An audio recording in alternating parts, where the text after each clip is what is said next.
The angel of the Lord.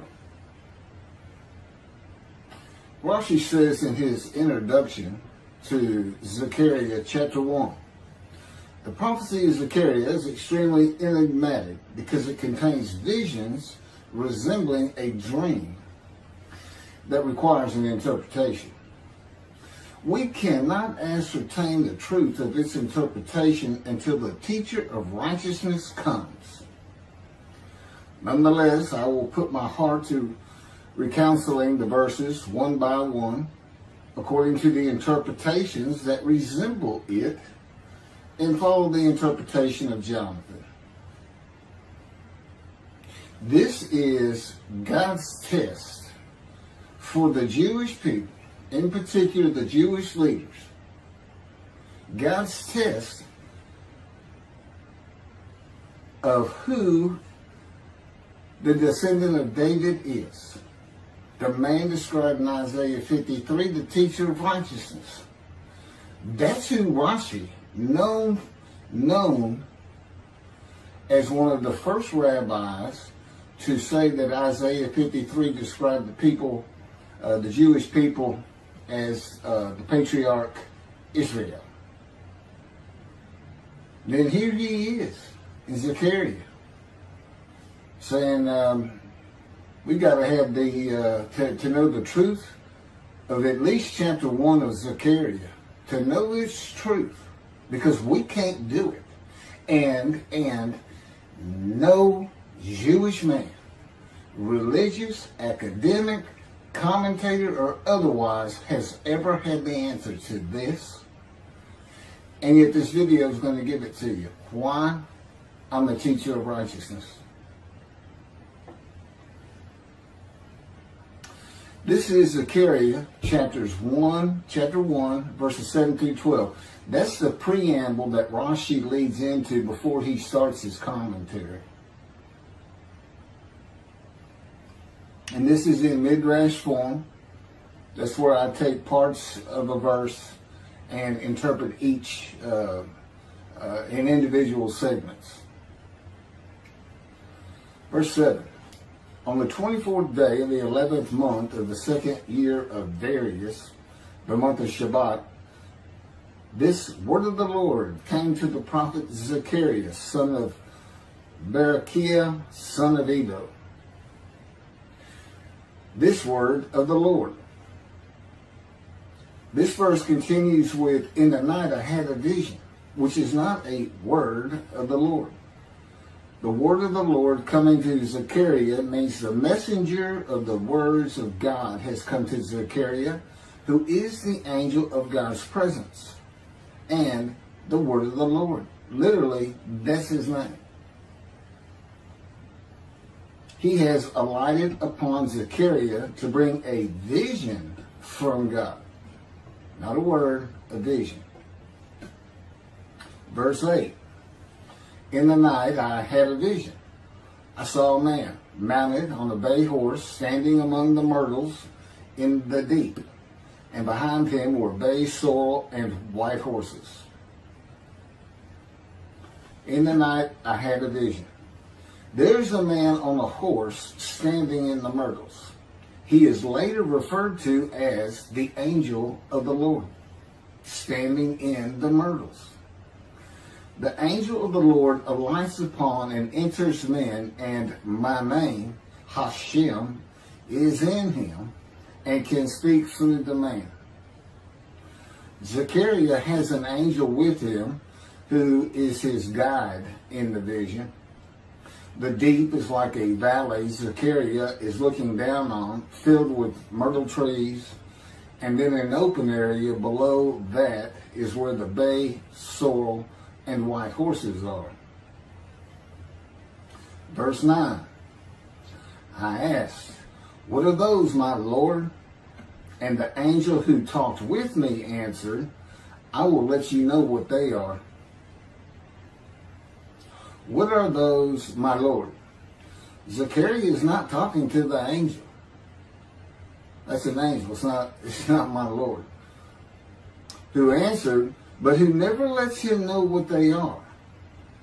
he is asking the man standing among the myrtles on a bay horse about the horses in the open area and calls him my Lord. Verse 10. Then the man who was standing among the myrtles spoke up and said, these were sent out by the Lord to roam the earth. Then the man who was standing among the myrtles spoke up and said, again, this is Midrash form. Okay, so the man standing in the myrtles answers the question of Zechariah, not the angel who is with Zechariah. Verse 11, and in fact, they reported to the angel of the Lord, who was standing among the myrtles. We have roamed the earth and have found all the earth dwelling in tranquility. And it's just like a dream. We have horses talking. You know, they could have been birds. Anything that can go far and go a long ways out and then come back. In this case, for this story or for this dream that was given to Zechariah, it's horses. And in fact, they reported to the angel of the Lord. They who reported are the horses who have gone to and fro throughout the earth, and they spoke the report to the angel of the Lord, who was standing among the myrtles. The angel of the Lord, who was standing among the myrtles, has alighted upon and entered the man standing amongst the myrtles. The angel of the Lord is using this man as his visible presence. You cannot see the angel of the Lord. Just as he once used a burning bush for his visible presence, and God spoke through him to Moses. Not just as his visible presence, he also used the man to say, these were sent out by the Lord to roam the earth. In other words, it sounded like the answer was coming from this man. But it's coming from the angel of the Lord, and God is in that angel, his presence. Because that's the angel of his presence. You can find that in Isaiah chapter 63. I don't recall the verse. I never see anything on the angel of his presence. Wherever God's presence is, the presence that enters the temple, I never hear any mention of the angel that has to be with him. Why? It's the angel of his presence, who is the angel of the Lord. Yeah, I believe, and I'm not certain about this, but I've heard it at least one or two times, and that is Christianity believes the angel of the Lord is Jesus Christ. Thereupon the angel of the Lord exclaimed, O Lord of hosts, how long will you withhold pardon from Jerusalem and the towns of Judah, which you placed under a curse 70 years ago? Thereupon the angel of the Lord exclaimed. Okay, so the angel of the Lord exclaimed through the man. Zechariah heard the words come from the man standing in the myrtles. It is the only way Zechariah could have heard the words. The angel of the Lord can only speak to the man he has alighted upon. Ezekiel describes this as, a spirit entered into me and set me upon my feet, and I heard what was being spoken to me. O Lord of hosts, how long will you withhold pardon from Jerusalem and the towns of Judah, which you placed under a curse 70 years ago? The following verses are from the book of Isaiah regarding this curse. Isaiah chapter 43, verse 2. So I profaned the holy princes. I abandoned Jacob to proscription and Israel to mockery. That, of course, is God speaking. The profaning of the holy princesses is God's prophecy of the banishment of King Jeconiah and all his offspring from ever ruling over Judah and Jerusalem again. The line of the kings of Judah ended. The line described king by king in the first book of the New Testament of Christianity. the line of Jesus. The abandonment and mockery are God's prophecy that the northern kingdom and the southern kingdom of the Israelites would be defeated and deported from the promised land. Isaiah witnessed the deportation of the northern kingdom, but the deportations of the southern kingdom were many years after his death. This is chapter 43, verses 5 through 7. Fear not, for I am with you. I will bring your folk from the east, will gather you out of the west. I will say to the north, give back, and to the south, do not withhold. Bring my sons from afar, and my daughters from the end of the earth, all who are linked to my name, who I have created, formed, and made for my glory. Okay, this is God's prophecy that all the tribes of Israel would return from the Assyrian deportations of the tribes east of the river Jordan that were Reuben, Gad, and the half tribe of Manasseh, and all the tribes of the northern kingdom deported by Assyria, defeated and deported, and the Babylonian deportations of the southern kingdom. It is a prophecy that is specific to the Assyrian Babylonian exiles. This prophecy was fulfilled according to the books of Ezra and Nehemiah and their account of all 13 tribes returning to the southern kingdom of the lands of Benjamin and Judah. Jerusalem is within the lands of Benjamin, and his lands are considered part of the kingdom of Judah, since that is where the kings of Judah rule from. 10 tribes being lost and not returning is a myth. When the 7th month arrived, the Israelites being settled in their towns, the entire people assembled as one man in Jerusalem, as the man Israel, all of them. When the people Israel gather as one man, it is all 12 tribes who were allotted lots of the promised land, and the Levites, they did not receive a portion. They were allowed to go from lot to lot, tribe to tribe, and everybody was supposed to take care of them. The Levites, that would be Levi, the son Levi, the priestly tribe without an allotment of the promised lands. Judahites and Benjaminites alone are not Israel, though all references to Israelites would include them. All of Israel had returned together to Jerusalem and Judah, mindful of the imported Gentiles in the northern kingdom, imported by the Assyrians, many of whom tried to stop the building of the second temple. This is why everybody returning, all 13 tribes, all went to Judah. The northern kingdom was occupied by Gentiles, I would assume Assyrians and Arabs.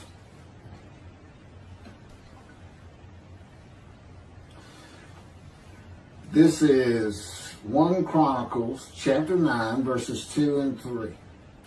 The first to settle in their towns on their property were Israelites, priests, Levites, and temple servants, while some of the Judahites and some of the Benjamites and some of the Ephraimites and Manassesites settled in Jerusalem. That would be Ephraim and Manasseh. Manasseh was such a large tribe, it had to be broken in. It was broken in two. Half of it set up, their allotment was east of the river Jordan by about where Edom would be. And well, that was the tribe of Gad. Not Edom, Gilead, where the Tishbite, Elijah, the Gentile, was an inhabitant. Ramoth Gilead. Manassites, Ephraimites, and Judahites were the tribes with the largest allotment of the lands of Abraham, and Jerusalem is in the lands of the Benjamites. Those are who just got mentioned. The three largest lot owners. Okay, Benjamin, that's where Jerusalem is. He's important. And of course the priests, the Levites. So Ephraim and Manasseh were not lost tribes, as many believe from writings outside of the Bible. There never were lost tribes according to the Bible. Okay, so all 13 tribes returned and settled in new towns. The accounts of the deportations indicate there was not much left of the old towns. There is no account of how the new towns were settled, though it is unlikely it was based on prior ownership. The exile lasted too long for the deported owners to still be alive, and the tribes of the northern kingdom had to build new towns to live in. It also says the Levites settled in on their lands. So everybody had to pick and choose, and I'm sure the the strong and wealthy got the best places, and again, many just settled in Jerusalem. Okay, this is Isaiah chapter 43, verse 14. Thus said the Lord, your Redeemer, the Holy One of Israel, for your sake I send to Babylon. I will bring down all her bars, and the Chaldeans shall raise their voice in lamentation. This is God's prophecy that Assyria would be conquered by the Babylonians, who were defeated by the Chaldeans. But they actually go back and forth and actually became somewhat intermingled, Chaldeans and Babylonians. And that he would raise up the Gentile anointed king Cyrus of Persia to conquer them, to clear the way for all the tribes to return. That's how he cleared the way to the desert, or made rivers for them. Basically, he got Cyrus to release them. Chapter 43, verse 25. And I never hear anything about this.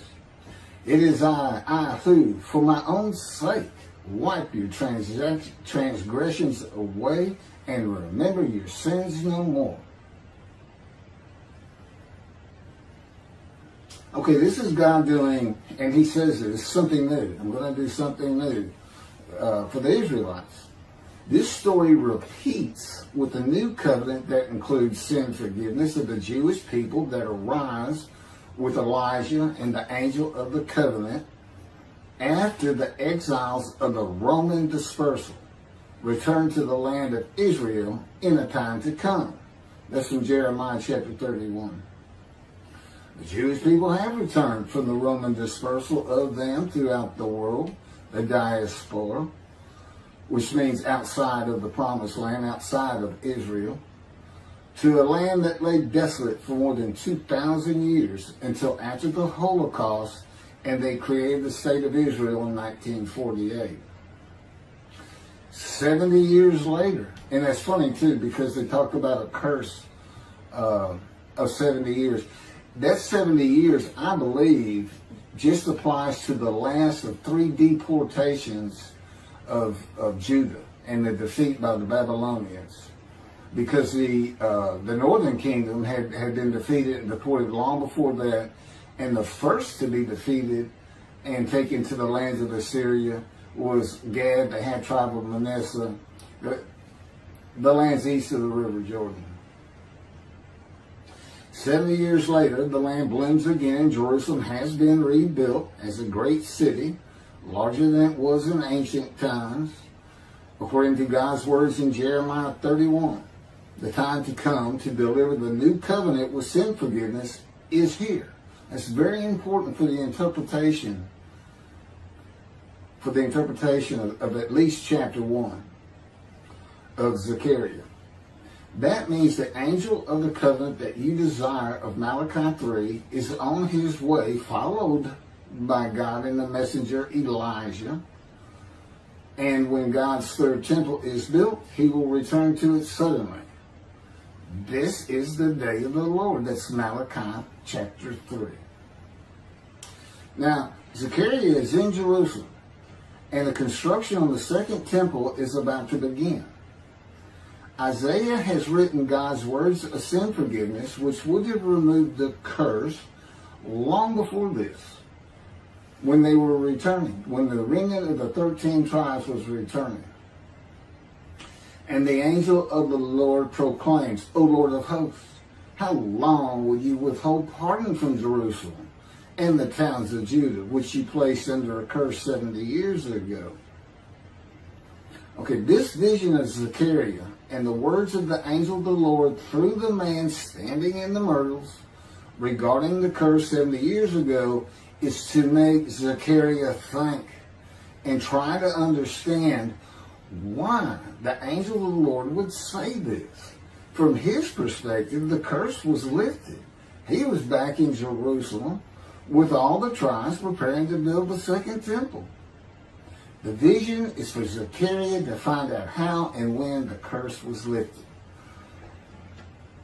And that's important today, because this is the day of the Lord. The new covenant is here. And every single Jew throughout the world is forgiven of their sins right now. And that message has been given to me to be delivered. And it's not getting out there. It's just not getting out there. And that's what happened here. Because if you read Ezra and Nehemiah, it's clear they had no idea that their slates had been claimed. And sin and continue. You know, once you know that God has just said, okay, I'm not going to remember any of that. Let's all start fresh. I'm here with the covenant of friendship. Let's everybody start being observant Jews. Okay? Which would include going to Yom Kippur. Having a slate clean does not mean you have a lifetime now of sin forgiveness. The books of Ezra and Nehemiah reveal, this is how God had me write it down. This is from the book, Isaiah 53, in the day of the Lord, that was dictated to me. The books of Ezra and Nehemiah reveal that the 13 tribes did not know they had been right. We had to wait for the teacher of righteousness to know. And this is another thing I never see in this Messianic era that is taught, that is coming, is that God is with the descendant of David as he was with Moses. I mean, just right there with him.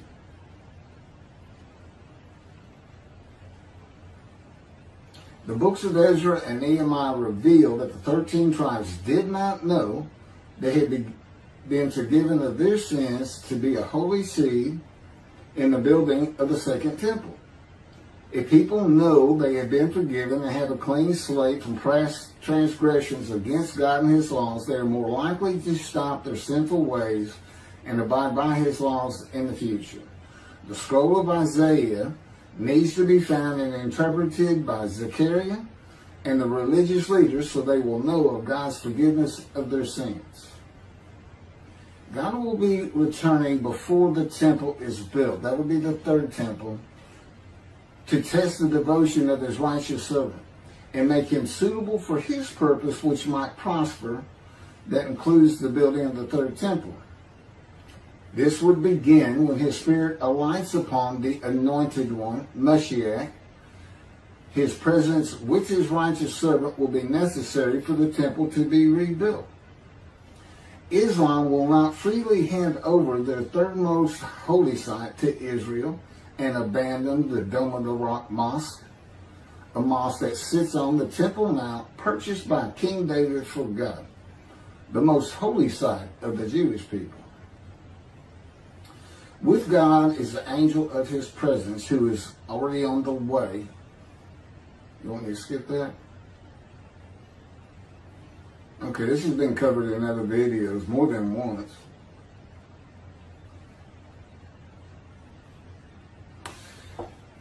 The prophet like Moses will have other similarity to Moses beyond writing God's words at his command and direction. As this was written, at God's command and direction, I typed those words.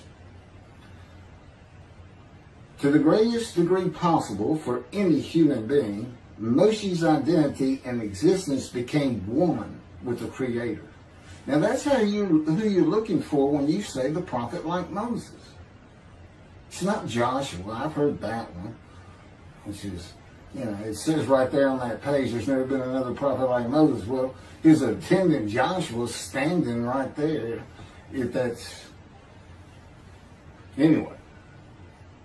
Moshe's identity and existence became one with the Creator. I don't think you can say that of Joshua. I don't think you can say that of any man until the Spirit of God alights upon him in chapter 11 of Isaiah. He surrendered himself to God to the extent that our sages say the Shekinah, divine presence, which is the angel of his presence, who is the Holy Spirit. He's an angel, and his body is not human form with wings. His body is the Spirit of God. Wherever God is, his Spirit is. Wherever his presence is, the angel of his presence is. They're always together. So when they alight upon a man and say, okay, we have tasks for you, that man immediately becomes a man in divine beings. And that's the Shekinah. That's the Spirit of God and the presence of God entering into the temple, which would include the angel of his presence. The Shekinah spoke through Moshe's throat. As I have mentioned, God can speak through me. You're only going to know it, just like with the man standing in the myrtles, by the words that are spoken. Okay? Because it's my voice. But it's not me. You know, I can tell the difference. You can't, other than those would be how God would state it. And you can, if you watch closer, you can see it happen in all these videos. I mean, for the most part. Where God just, you know, it just throws out a sentence or two. And I just keep going, you know. I let him get done, and I just pick up from there. We've been working on this for over 13 years. That's from the Zohar, Volume 3, page 232a. And then it says, i.e., he was God's veritable mouthpiece on this earth. That's from the Sefer Hashikos, 5749, Volume 1, page 290, and a footnote. The prophet, like Moses, will also have the answer to these questions. Quote, the great Jewish philosophers try to understand the question of how Moses heard God literally.